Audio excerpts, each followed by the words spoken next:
మిత్రులారా, తెలంగాణలో కాంగ్రెస్ పాలన పుణ్యమా అని చెప్పేసి అభివృద్ధి మొత్తం సర్వనాశనం అయిపోయింది. అభయహస్తం పేరు మీద తెలంగాణలో ఒక భస్మాసుర హస్తం పాలన నడుస్తుంది. తెలంగాణ ప్రజలకు అర్థమైపోయింది. ప్రతి వర్గం కాంగ్రెస్ మీద, ఈ మొండి చేయి పాలన మీద కోపంగా ఉన్నారు.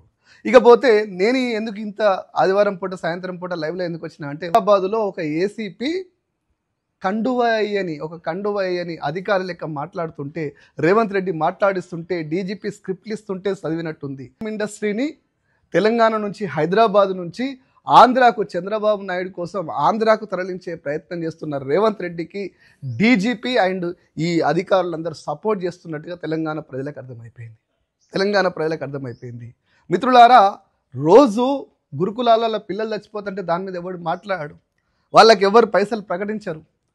వాళ్ళు చదువు కోసం, వాళ్ళ భవిష్యత్తు కోసం చదువుతుంటే వాళ్ళకి తిండి పెట్టలేని చేతగాని ప్రభుత్వం, ఆడ పిల్లలు చచ్చిపోతే రూపాయి ప్రకటించని ప్రభుత్వం, వాళ్ళని పరామర్శించడానికి పోడి ప్రభుత్వం, వాళ్ళు చచ్చిపోతే వాళ్ళ మీద చచ్చిపోయిన వాళ్ళ మీద అబద్ధాలు హైకోర్టులో సబ్మిట్ చేసినటువంటి ప్రభుత్వానికి ఇలా ఎవరో ఒకరు చనిపోతే, సినిమా కోసం పోయిన వాళ్ళు చచ్చిపోయిన వాళ్ళ మీద కూడా నాకు కన్సర్న్ ఉంది, ప్రేమ ఉంది, బాధ ఉంది. కానీ వాళ్ళని అడ్డం పెట్టుకొని తెలుగు ఫిల్మ్ ఇండస్ట్రీని బ్లాక్మెయిల్ చేయాలి, హీరోలను బ్లాక్మెయిల్ చేయాలి, ఇండస్ట్రీని ఇక్కంచెలి ఆంధ్రాకు పంపించే కుట్రలు చేయాలి, అసెంబ్లీ దీన్ని వేదిక చేసుకోవాలి. ఓ ఎంఐఎం అధినేత క్వశ్చన్ చేసినట్టు, ఈయన ఆన్సర్ ఇచ్చినట్టు, ఇద్దరు చిలక గోరెంకల్ లెక్క డ్రామాలు ఆడుతుంటే అసెంబ్లీ సాక్షిగా, అసెంబ్లీ వేదికగా తెలంగాణ ప్రజలు విఘ్నులు ప్రతి ఒక్కదాన్ని గమనిస్తుర్రు, చూస్తుర్రు. మిత్రులారా, మీ చిలక పలుకులు, మీ చిల్లర డ్రామాలు తెలంగాణ ప్రజలకు అర్థమైపోయినాయి.